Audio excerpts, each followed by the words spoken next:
نبينا محمد قد أرسل للعالمين رحمة وفضلا.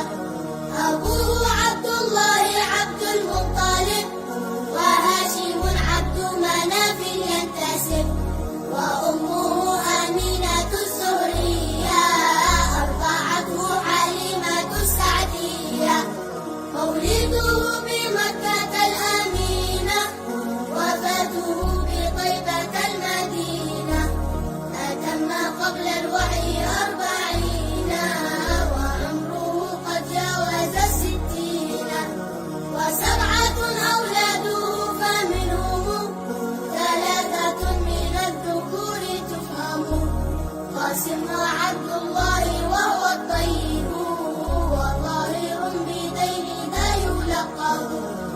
أتاه إبراهيم من سرية، فأمه مارية القبطية. وغير إبراهيم من خديجة هم 6 فخذ بهم وليجة. و4 من الإناث تذكر، رضوان ربي للجميع يذكر. فاطمة الزهراء بعلها علي، وابنهما السبطان فضلهما